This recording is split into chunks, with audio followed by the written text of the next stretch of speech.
fire away. I imagine there's a lot to study on that film, Coach. What were your main takeaways? Yeah, there was a lot, Cole. There was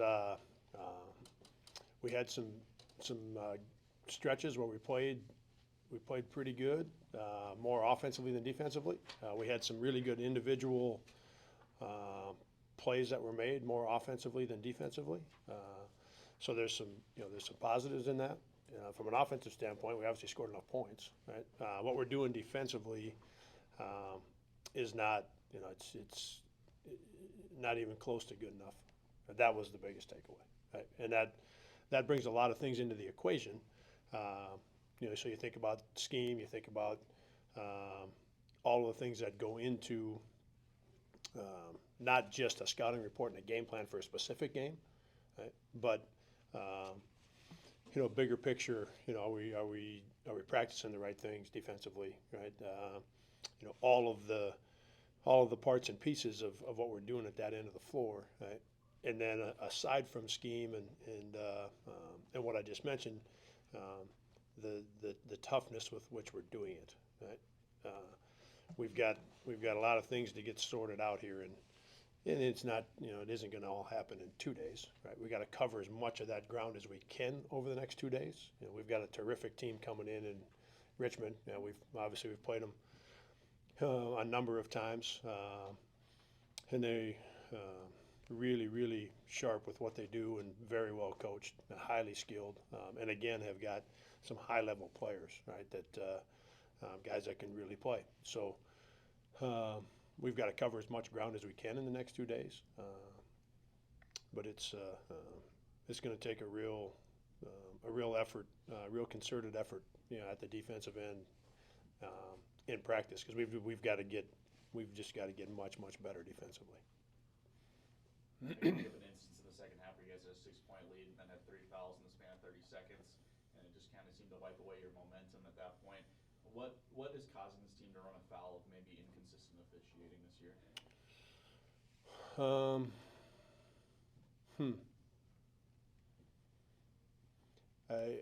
Did you guys watch the game last night? The Chiefs and Green Bay? Yeah.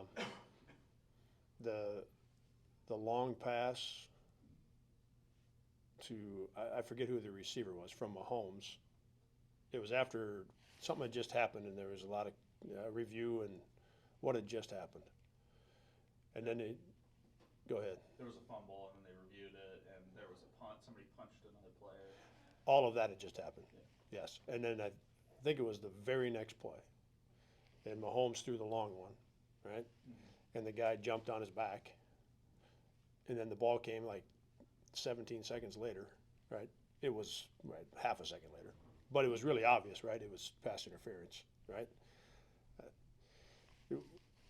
When that happened, it just hits you again that that the officials are going to miss some calls. The same way that I call the wrong play at a certain time in a game, or the same way that any of us in the room right now does something like, oh man, can't believe I missed that, right? So that is a part of our game. It's a part of every game where the officials. I still don't know one yet. No matter when I get sideways and get going, like Belmont with the 3-point shot, like that one that gets my attention immediately. Like I feel like that is because that one's out in space, because it has such a direct impact on the ball going in the basket, right? Different than a guy maybe shuffles his feet or a block charge is bang bang. Like there's hard calls in the game, but that one there's typically there's 2 players on the 3-point line, right? The offensive player, the defensive player. So that one, for 15 years, gets my attention, right? But regardless of where I get at times and get a little sideways, the officials are officiating the game the best way that they can, right? They're not making any calls to try to swing the game either way. So to where your question started, my answer is twofold. One, there isn't any intent by officials, one in particular, or a crew, that's going to try to ever swing a basketball game. Right? It's never going to happen. Right? it just, when it happens, bang, bang, bang like that, it's like, man, well, hey, wait a minute here, right? That's the feeling you get as a coach or a player or fans of whichever team, right? That you get that feeling because sometimes it goes that way. But that would be point number one, right? They're never going to try to swing a basketball game. Point two, as a team, we're making too many mistakes, right? And when you aren't playing sharp basketball, things like that tend to happen, right? Golf gods, right? Or whatever you want to apply to it, right? When you're not playing really sharp, right? Whether it's how hard you're playing, how tough you're playing, your awareness, your teamwork, like if you aren't doing those things at a really, really high level, then sometimes this stuff happens. And at times we're doing those things at a high level, right? But we aren't doing them consistently enough. So then all of a sudden, when something like that happens, it feels like it's magnified or multiplied, okay? Those are the two things I would tell you. Given the amount of improvement that needs to happen defensively, like you pointed out, and saying that it'll take time, what are the things near term that you can go to practice today and say, guys, this is something we should be able to fix before Richmond? Yeah, a good defense, and before it can be a great defense, you have to guard the basketball, right? That I would say would fit into both, Cole. That is something that we've worked on. We need to spend more time on it, so it can get better in 2 days. It takes a little, it takes time to get, I think where we need to get it to. That would be first. We've got to do a much better job of staying in front of the basketball. Second, we have got to do a better job of the rotation part of it. Our ability, and I hesitate a little bit just because there's a couple parts to it. One, the awareness of when to help and how long to help, when to leave a help situation to go to a different spot on the floor. But I think right now for this team, we need to put that one maybe on the back burner a little bit, and it's got to be more about flying to the basketball. Right? Too often the ball is getting to spots on the floor without enough resistance, and we don't have a teammate there to make it a more difficult situation. Right? And then we can spend time on that today and tomorrow. We can get a little better at that today and tomorrow. Is communication part of that? Yeah, it always is. Yeah, for sure. It's a big part of everything that you're doing when you're playing a team game. Like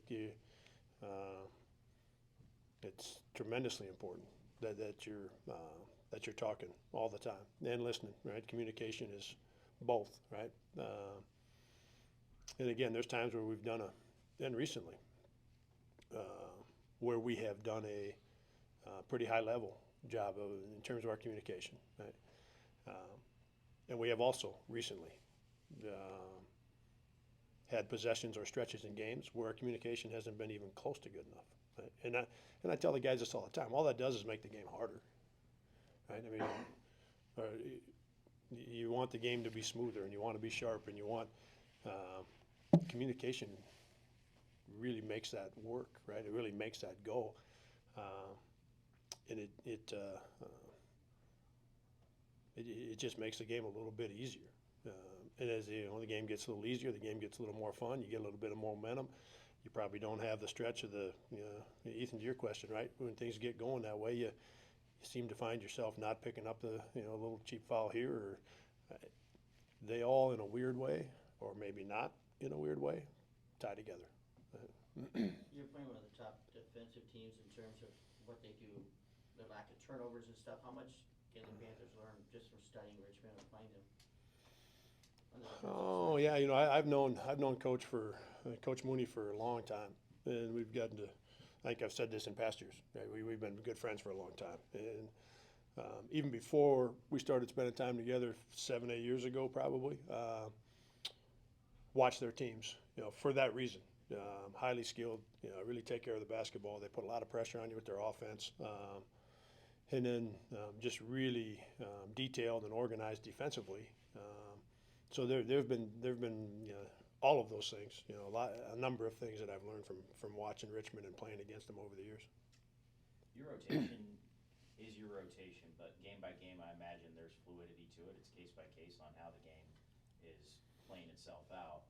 When you find your team, whether it's offensive or defensive struggles, do you have to kind of resist getting to a point maybe where you're managing your rotation, where your decisions are dominated by, well, we're not doing well defensively, so maybe I should put this guy in instead of that guy? I mean, can you take us inside managing a rotation when, kind of those circumstances are what's at your feet?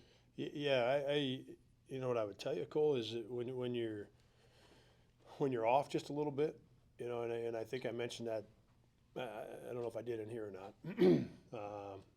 I've mentioned it a time or two. Like, our guys are, they're working hard to do the right things. They spend a lot of time outside of practice, in the office watching film, in the gym shooting shots, working conditioning, in the weight room. Like, they're doing so many of the things that nobody sees that are so important, right? But we're off just a little bit, right? You watch us play, and like I said, we'll play great for a stretch or long stretches, and then whether it's an individual game or stretches in a particular game where we don't, right?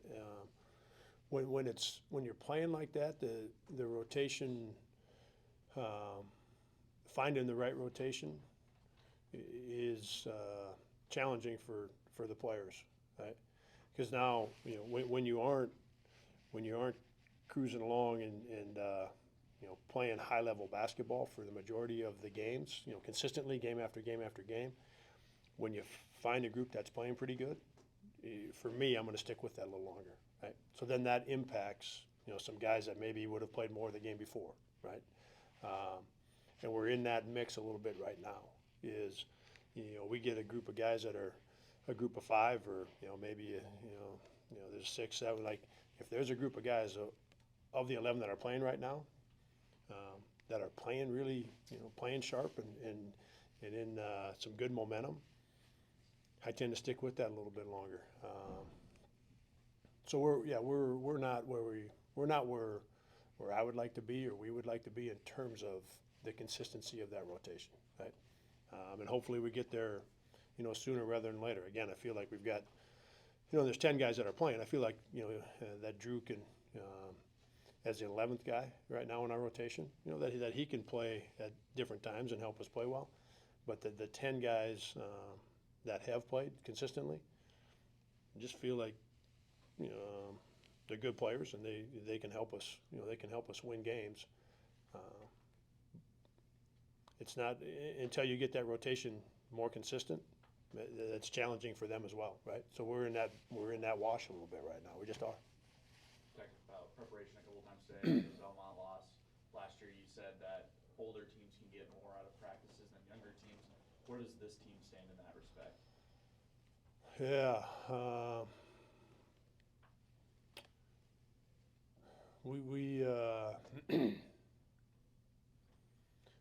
We need to.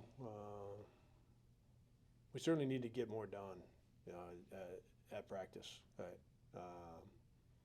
And that's, that's something that falls on all of us, Ethan, but most directly on me, right? Because you can get, and I understand why I said that, and why I feel that way, but you can get a lot out of practice regardless of the age of your guys. You just can. And we need to. Thinking about some, we played our best basketball in the Texas Tech game and the Stanford game, right? That was the best that we had played, and we didn't have any practices in there, right? It was a game against South Florida and 2 days of kind of prep for Carolina, a game against Carolina, and those two propelled us into our best 80 minutes so far of the season, and those are highly competitive environments, right? Even though we didn't play our best at South Florida, and played played good for a half against Carolina. It's highly competitive, right? And I've got to make sure that we're doing that at practice, whether it's depending on when the game comes next, right? Whether it's for 40 minutes or an hour and 15 minutes, like however long the time is. Right? You've got to do it in a highly, highly competitive way, right? And that's going to be really important for us. What else? Good. All right, thanks.